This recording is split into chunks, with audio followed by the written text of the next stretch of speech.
Көпшілік бүгін көп жақсы пікірлер беріліп жатыр, жақсы ойлар ортаға тасталып жатыр.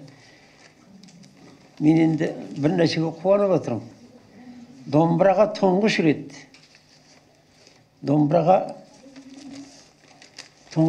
қамқорлық, тұңғыш рет көңіл аудару бүгін маған кезігіп отыр. Одан бұрын мен мұндай елді бас қостырып домбыра үшін көптеген ой пікірді ортаға тастаған мен жиналысты көрген емеспін. Сол үшін осы бастаманы істеген Ерланға мен рахмет айтқым бар.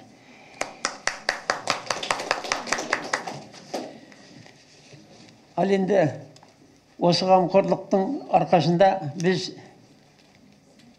ЮНЕСКО-дан өткізіп алсақ, сонда иелік біздің қолға енген болады. Осыны естен шығармаңдар. Енді бұл жерде бір қайта ұрыла беретін бір сөз бар. Ол мұна Жұмагелді жөнінде. Жұмагелді мен енді бұрын сырттай танитығым, кейін ептеп бұлайға пікірлесіп қалдық. Жұмагелдінің барлық арманы қоңыр күй, қоңыр үн, қоңыр үнді домбыра, қоңыр үнді күй. Ал осыны қайта айтып, бұл қазір бір шама еңбек жасады. Мен кейде ойланып қалам. Қоңыр үнді кеше Әл-Фараби бабамыз бір шама ғылымға кіргізген екен. Ал енді бүгін содан бері ешқандай бір қоңыр үн жөнінде айырым ғылымға кіргізу үшін күш салған адамды естіген емеспін. Дерек көргем жоқ. Ал біздің заманымызда мұна Жұмагелді Әл-Фарабиден кейінгі екінші адам болып осы қоңыр үнге үлкен күш шығарып отыр. Мен Жұмагелдіге үлкен рахмет айтамын.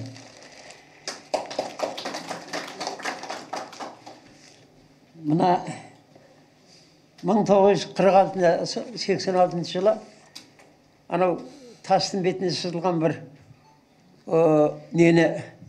домбыраның суретін таптық. Сол суретті осы жерге, тасты осы жерге алып келгенбіз. Соны зерттеткенбіз. Камал Ақышев бастаған бір қанша адамдар оны зерттеп бізге жауап берді. Соның жауабында 6000 жыл болған екен деді.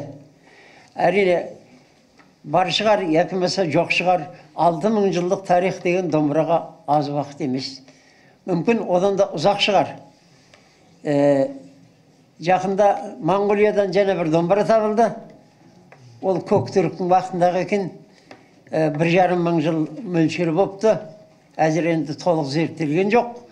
Бірақ 1,5 мың жыл болғандығы жөнінде нелердің, археологтардың деректері бар. Сонда біздің домбыраның осы тарихы жөнінде біршама басқаларменен салыстырғанда сәл ұзағырақ деректер біздің қолымызға түсіп жатыр. Мынандай бір нәрсені айтып кетуге болады. Ona Çıngırav деген күй бар. Çıngırav күйі тартқанда бір кішкене ғана аңызды айтады. Аңызында мынандай сөз бар. Çıngırav деген күй бар екен, қыран бар екен. Ол әр жылы бір жұмыртқа табады екен. Оны бір қанаты бар айдағыр кеп жылда жеп кетеді екен. Çıngırav енді әбден қажығанда ең соңғы жұмыртқасын дүниеге келтіріпті. Сол жұмыртқаны дүниеге келтіргенде не мен өлуім керек, не ол өлу керек деп аспандағы айқаста Çıngırav деген қыран қанаты бар айдағырды жеңіп жерге түсіріп өлтірген екен деп арғарай енді күй тартылады. Мен бұл жерде айтып отырған себебім 1952 жылы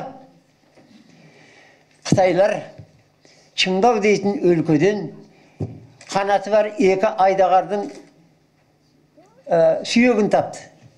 Сонда Қытайдың археологтары бұл жануарлар осыдан 20-25 мың жыл бұрын болған екен деп қорытынды шығарды.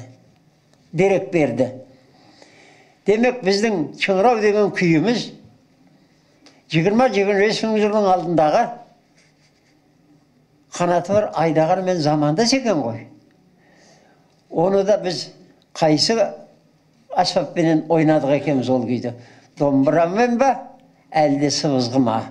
Әгер домбыраменен ойналған болса, домбыраның тарихы және арырақ 20-25 жыл бұрын деген сөз. Жалпы домбыраға көңіл аудару, домбыраны қатарға қосу, домбыраның көптеген қазіргі кемшіліктерін түзетіп, ғылыми бір неден сараптамадан өткізіп, оның ішегін де, несін де, ағашын да, жасалуын да бәрін ғылыми неден өткізу керек. Мен енді біршама адамдардың еңбегін білем. Біздің бір Абдулла дейтін менің бір жолдасым болды. Сол екеуміз бірігіп, бір қанша ағаштан жасап көрдік. Қытайдың ағаштарынан, Индияның ағаштарынан, Украинаның ағаштарынан, Ресейдің ағаштарынан, Кавказдың ағаштарынан, Қазақстанның ағаштарынан жасап көрдік. Сонда біздің тоқтаған жер 20 жыл мөлшері осы тәжірибе болды. 20 жылдың ішінде біздің тапқанымыз Қазақстанның өз топырағында шыққан, өз табиғатында өскен арша дейтін ағаш бар. Біреуі сол, екіншісі қызылтал дейтін ағаш бар екен, екіншісі сол, үшіншісі долантопшы дейтін ағаш бар екен. Осы үш ағаш бізге ұнады. Әрине, ол уақытта біздің қолымызда үлкен ғылыми зерттеу болған жоқ, біздікі мөлшергені. Бірақ халықтың тәжірибесі деп қабылдауға болады. Енді музыка аспаптары қазақта бірнеше түрі бар. Осы аспаптардың ішінде еске алатын жаңа бір аспаптың бірі, ең көнесі, менің ойымша, мен бір қанша нәрселерге үңілдім. Мына қолда жасалған, домбыра деген қолдан жасалып тұр, анау шертер деген қолдан жасалып тұр, қылғобыз дейтін қолдан жасалып тұр. Ал бірақ сыбызғы дейтін аспаптыр. Сыбызғы ол табиғи түрде, оны қолдан жасаған жоқ. Ептеп қана бас аяғын кезетті, әгі бір-екі жерін тесу жасайды. Ал сыбызғы тым көне аспаптың бірі. Адам баласының тірліктің болғанына жердің бетінде 3,5 миллиард, 4,5 миллиард жыл болды деп тұр. Оның қайда өрінде адам ешейді екен, оны біз білмейміз, қазір ондай дерек жоқ. Бірақ сөз пайда болу, ой пайда болу менен бірге үнде пайда болған шығар. Онымен бірге аспапта пайда болған шығар. Сонда ең көне аспап, қазақ халқының аспабының ең ата бабасы, ең үлкені осы сыбызғы деп мен мөлшер қыламын. Ол тек қана Алтайда тұр. Басқа жерде шықпайды жігіттер. Алатауда жоқ. Ол мына басқа таулардың ешқайда шықпайды. Алтайда ғана шығатын бір қара қурай, сыбызғы қурай деп аталады. Сондықтан сыбызғы қурай, міне сыбызғы аспабының ата мекені Алтай. Мына қоңыр күн, қоңыр үн, қоңыр дыбыс, қоңыр мінез, осының барлығы бізде табиғаттан берілген дүние ғой. Қазақтың өзі мінезі де қоңыр. Оның үстіне мына күйі де қоңыр. Мынандай бір нәрсені сіздерге айта кетіп отыра келеді. 62 тамырыңды иткен 62 қоңыр күй деген сөз тұр. Ал бұл 62 тамыр деген не? Егер жаны бар адамның, жаны бар хайуанның 62 тамыры болса, ол қай жерінде тұр? Ол күйменен қандай байланысы бар? Осы секілді бір үлкен ғылым тұр. Мына Жұмагелді бұған көптеген бас ауыртып жүр. Қай уақытта басталды? 62 тамырды қай уақыттағы дәрігер анықтады? Бұл ғылымның өзі қай уақытта басталған? Бізге әзір белгісіз болып тұр. Мына ғалымдар осыны есіне алғаны жөн. Ғалымдар осыны анықтағанға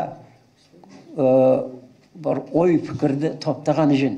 Дәрігерлерден сұрау керек. Қытайдағы бір қазақтың қызы Қытайша оқып, японша оқып, докторлықты Японияда қорғаған екен. Сол адам бүйдепті. Адамның басында ми екі бөлік.